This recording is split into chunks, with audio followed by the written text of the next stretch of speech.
Ser podcast. Hoy por Hoy Magazine. Ser podcast. En un lugar de la emoción. ¡Madre la rulot que acaba de hacer Isco! Sigue el Betis, buena pelota otra vez para Isco. El ataque es largo, Isco golpea por dentro de cabeza. Isco es un maravilloso jugador de fútbol.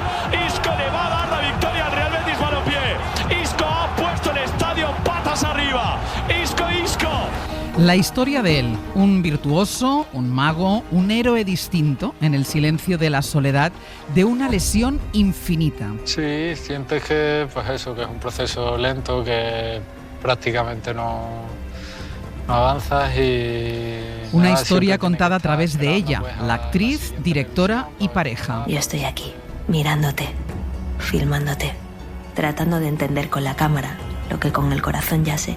La historia de algunas preguntas y sus silencios. Papi, tú siempre vas a estar herido.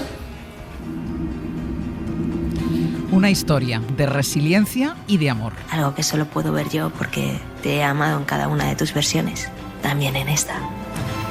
Es En silencio, la resiliencia de Isco Alarcón. Es el documental sobre los 7 meses de la lesión de peroné de uno de los mejores jugadores de la Liga, contado por la actriz Sara Sálamo, también pareja del futbolista.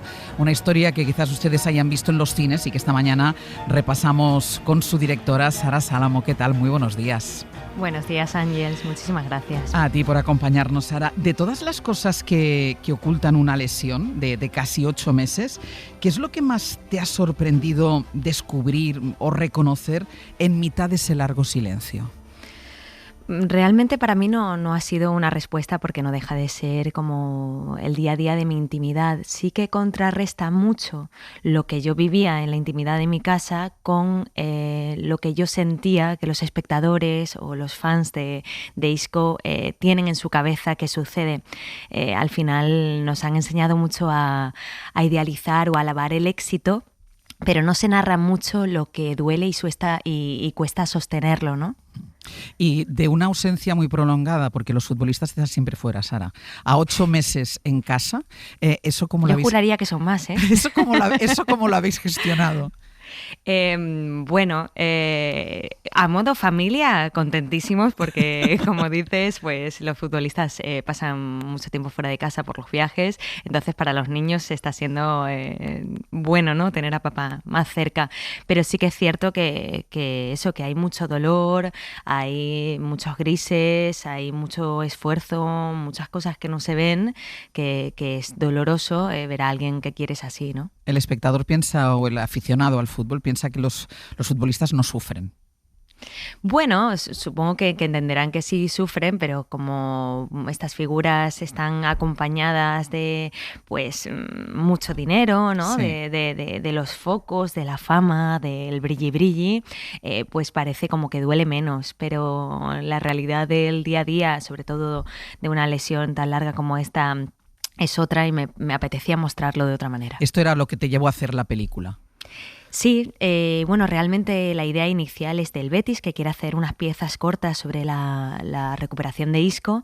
Isco piensa que yo sería la persona idónea para narrar la historia. Yo creo que se cuenta muy bien en el documental que para poder decirme que no a gusto cuando no quiere que le graben y cuando me lo ofrecen, yo siento que ahora en este volantazo que estoy dando para poder narrar mis propias historias, no me sentía muy cómoda con que fuera eso, pues unas piezas cortas, así sí. Que me pongo a ver documentales de deportistas y siento que, bueno, que yo podría intentar hacer algo distinto. Sobre eso que decías de decir no cuando le estás grabando, hay un momento dado del documental y esa es una de las escenas, yo creo, cumbre de la película, que los dos mantenéis esta discusión, la van a poder escuchar los oyentes, esta discusión sobre el proceso de grabación de la historia que tú estás contando sobre él y sus circunstancias. Es muy difícil la delgada línea entre ser tu mujer y ser la directora de este documental, ¿sabes? Porque por un lado... Sí. Lo que no puede ser es que me avises hace 5 minutos que quieres rodar este camino.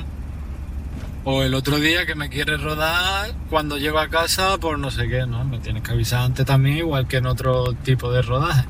Pero si tú sabes que estamos haciendo un documental sobre el presente, entiendes que tienes que estar prevenido para que grabemos cualquier cosa que pasa, ¿no? Me tienes que estar avisando. No me puedes decir que me acabo de levantar ahora mismo. No, vamos a rodar. Eso no es que eso, vamos, tú que eres actriz, seguro que no te sienta bien. Pero claro, de todas formas, yo no sé si es más complicado, porque claro, si es un equipo externo de una productora que no conoces, a lo mejor reaccionas de otra manera cuando quien está haciéndolo es tu mujer. Es como cuando tienes que dar clases de matemáticas a tus hijos, que es mejor contratar a un profesor que dárselas tú mismo. Totalmente. Esto que dicen de que la confianza da asco Claro. es muy cierto. Sí, totalmente. Él abusaba un poco de esto, ¿no? Bueno, hay mucho metraje mucho metraje. De hecho, hubo un momento con los montadores, con Clara y con Edu, que nos planteamos que igual la película era otra. La película podía pasar por una cineasta que intenta hacer un documental sobre su pareja, donde la gente piensa que tienes un acceso 24/7 al personaje y realmente la relación o el vínculo es lo que realmente te pone piedras sobre tus propias ruedas, ¿no? Claro. De todas formas, a pesar de episodios como este, pero ¿él es tan tranquilo como Isco es tan tranquilo como aparece en la película?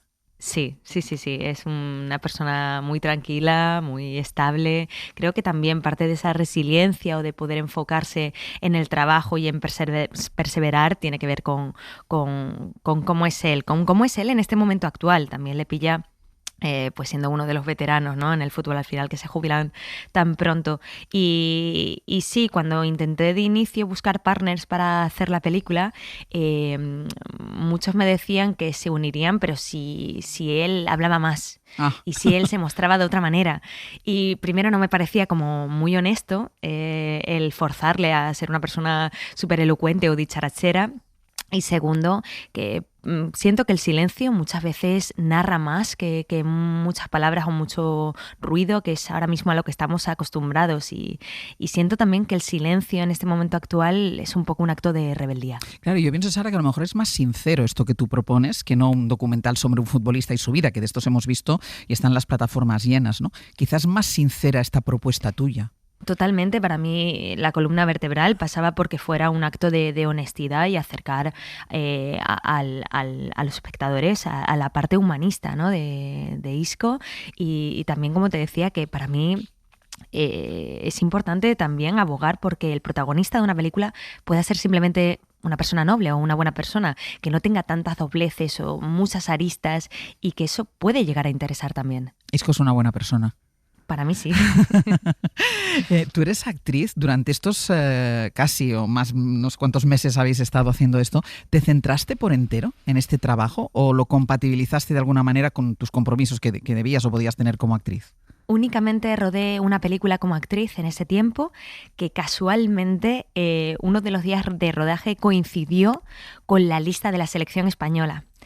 Entonces, bueno, tuve que pedir permiso a la productora donde estaba rodando como actriz para que en la hora del desayuno me dejaran dirigir la peli.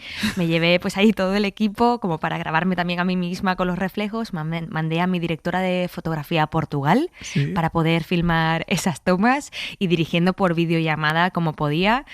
Fue tremendo, la verdad. Bueno, toda una experiencia también. Totalmente. Agradezco mucho a los compañeros de La Claqueta que me facilitaron el poder estar pues en esos dos proyectos en simultáneo en ese día. La cinta ofrece todo el tiempo preguntas y una de las más interesantes es, por ejemplo, esta. Ciertamente me parecía interesante retratar la vulnerabilidad masculina en este momento en el que estamos viviendo. ¿Qué ha pasado para que los hombres no tengáis la libertad de poder sufrir a gusto?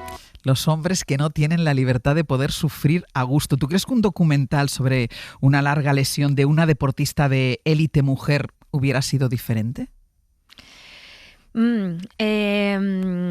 Claro, es que no estoy muy familiarizada con cómo es el contexto deportivo de una futbolista de élite. Tendría que meterme en su mundo y en su burbuja para poder saber si a ellas también, porque esto es una cuestión obviamente de machismo, que el machismo también les afecta muchísimo a ellos, aunque predomine otro tipo de mensaje. Y no sé si el ser mujer dentro de un contexto deportivo de élite también las lleva a intentar tener pues este paraguas, ¿no? de intentar hacer ver que no pasa nada, mirar para otro lado en los conflictos, sobreponerse de cualquier cosa, no quejarse mucho, etcétera. Claro, un poco como son ídolos, mitos y son venerados por muchos, sobre todo por chavales, ¿no? Un poco la idea esa de que los jugadores de élite no lloran, tienen que aguantarse todo. Bueno, nunca se ha querido mostrar la vulnerabilidad de ellos, ¿no? Y al final tiene también que ver, pues, por una cuestión capitalista. Entiendo que es como, pues, como cobran mucho, da igual. Tira. Hay una parte del documental donde a mí me sorprende lo naturalizado que esté que le infiltren anestesia para que resuelvan un trabajo. No me imagino yo a una administrativa a la que le inyecten anestesia para que siga mecanografiando, ¿no? Claro. Entonces, bueno, pues se desvelan. Pero eso pasa por un trabajo mental muy, muy fuerte. O sea, tienes que ser mentalmente muy fuerte. Hemos visto casos, y tú conoces, que además te mueves en el mismo, conoces a sus compañeros que han derivado en problemas de salud mental, ¿no? Entiendo también. Sí, bueno, o sea, mostrarte todo el rato, o sea, como si llevaras todo el rato como una coraza. Sí.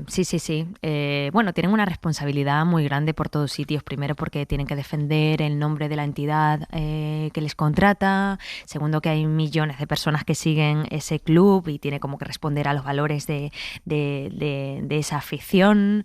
Luego, que el trabajo es juzgado por millones de personas para bien y para mal, ¿no? Y los endiosan o los llevan al fango día sí, día también. Son extremos. Yo creo que sí, que no cualquiera puede estar preparado para asumir o asimilar toda esa presión. Claro, a mí, por ejemplo, me llama la atención cuando el seleccionador no le incluye en la lista, y tú hablabas de eso, donde vemos a alguien que decepcionado está muy contenido, ¿no? Como si un hombre no pudiera exhibir su decepción y hasta soltar un taco. Totalmente. Hay, bueno, es que esa es la secuencia, ¿no? En la que digo que hablo mucho de la vulnerabilidad masculina, porque si tú le quitas el sonido a esa secuencia, parece que pueda estar viendo un vídeo de, yo qué sé, o una película, ¿no? Como si no fuera con él. Y todo el rato, en las escenas posteriores, él está como repitiendo una letanía a todo el mundo, ¿no? Uy, el viajecito, uy, no sé qué, no sé cuánto. O sea, a todo el mundo con el que se encuentra, como para soportar o tolerar la malísima noticia que le han dado, que llevamos viendo pues durante hora y media a un señor que se traduce en un año de su vida trabajando para conseguir algo que se merecía y es un no, y cómo sobrelleva ese dolor o esa negativa. Para mí es llamativo. ¿Cómo fue esa llamada cuando te llama a ti después de conocer esta noticia? Bueno, como te digo, yo estaba dirigiendo sí. En el rodaje y para él pues... Lo digo por el momento de desahogo. Él enseguida coge el móvil y escribe algo, ¿no? Ese mensaje es a mí, sí. Y me dice algo así como no me han llamado. Y yo en ese momento me enfadé mucho, porque yo sí soy mucho más visceral que él. Me enfadé mucho como su familia, como su mujer. Pero luego, como cineasta, dije, uy, espérate. Esto es un filón. espérate, que a nivel narrativo igual nos viene hasta bien para el mensaje que yo pretendía mandar, ¿no? De repente la directora se había comido a la familia y soy una psicópata del cine, ¿no? Luego, en la intimidad, al margen de estos meses que habéis estado haciendo este rodaje, en la intimidad, es decir, él no tiene un momento de desahogo contigo, de todo aquello que no dice, que no hace, de sí soltarlo. Fíjate, ahora que por desgracia ha vuelto a pasar y sí. Está de nuevo lesionado, que de hecho no sé si la estadística dijo que en 32.000 partidos de la Liga nunca había pasado esto, ¿no? Jamás que el propio compañero le lesione. El otro día ya me decía, igual la resiliencia un poquito se me está acabando, ¿eh? Igual... Claro, porque por un lado puedes pensar que la experiencia de esa lesión, porque pues, si los oyentes no saben, cuando el documental se presentó, él volvió a lesionarse además en el mismo pie.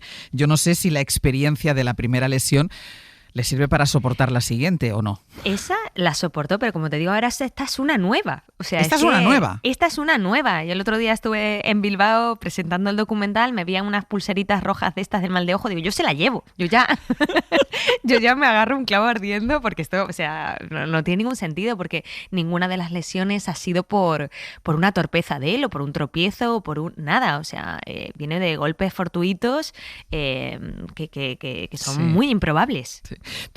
Están muy medidas en el documental las intervenciones de vuestros hijos, como la pregunta que escuchábamos en la introducción de uno de ellos cuando le pregunta, ¿siempre vas a estar herido? Que es una maravilla de preguntar. Antes de encontrarte con reflexiones improvisadas tan valiosas como esas, ¿tenías decidido qué ibas a hacer con los niños en este documental? Pues a priori no quería ni que aparecieran los niños ni aparecer yo. Pero luego, pues pensando, no me parecía pues honesto. Yo quería, como te comentaba antes, intentar hacer una película distinta que no se basara en sentarlo a él en una silla y hacerle preguntas morbosas, sino intentar hacer una película y una película honesta y distinta. Entonces, no era honesto que no formáramos parte de esa recuperación porque sí formamos parte de su día a día.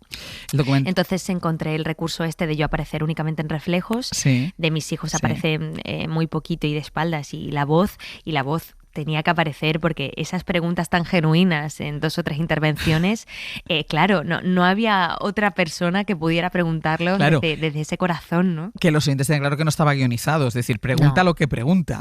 Totalmente, totalmente. El documental muestra todo el proceso de lesión, pero también su vuelta al trabajo y, por ejemplo, su enfrentamiento contra el Madrid y su promesa de marcar un gol. Hombre, la repercusión del partido contra el Madrid siempre es gigante. Mañana marcar un gol. ¿Sí? Solo uno. Me lo dedicas, ¿eh? Ni a tus hijos ni nada. ¿Cómo? ¿Cómo?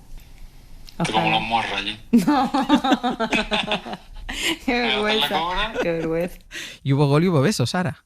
Bueno, es que tremendo. Lo he dicho muchas veces, pero decía Hitchcock que en una película el director es Dios, pero en un documental Dios es el director.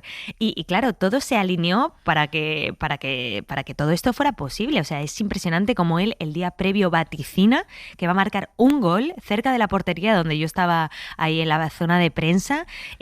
Bueno, no sé si los oyentes saben que la lluvia en cine es carísima, se tiene que contratar porque tiene que tener un grosor específico para que marquen la imagen. Bueno, pues aquí llovió tan fuerte y tan gordo que se marcaba, salió un arco iris por detrás, o sea, parecía... O sea, lo quieres hacer y no te sale tan bien. Pero totalmente, la verdad que fue impresionante. Claro, porque es que además cinematográficamente, como cierre de documental, ese partido, ese enfrentamiento contra el Real Madrid, donde él había jugado y triunfado, era como la mejor manera, ¿no?, de cerrar, de explicar su regreso al ruido después de tanto silencio. Totalmente, de hecho al día siguiente hubo como quejas de aficionados del Real Madrid de no entendían que celebrara tanto a su ex equipo y él se disculpó, no era realmente tanto por ese gol, sino porque él era consciente de las jornadas de rodaje, de lo que había vaticinado el día previo y de lo que suponía también a nivel dramático para la película. Cuando Isco dejó el Madrid, fichó por el Sevilla, no funcionó, después fichó por el Betis y ha sido una relación que yo creo que les pasa a muchos jugadores que pasan por ese equipo,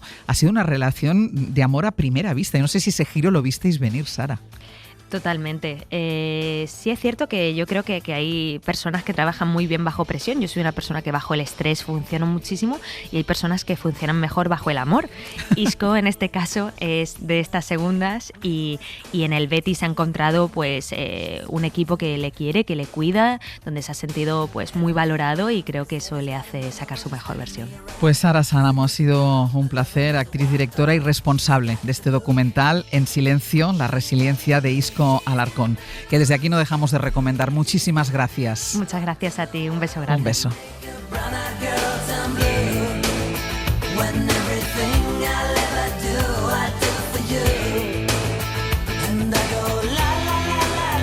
Para no perderte ningún episodio, síguenos en la aplicación o la web de la SER, Podium Podcast o tu plataforma de audio favorita.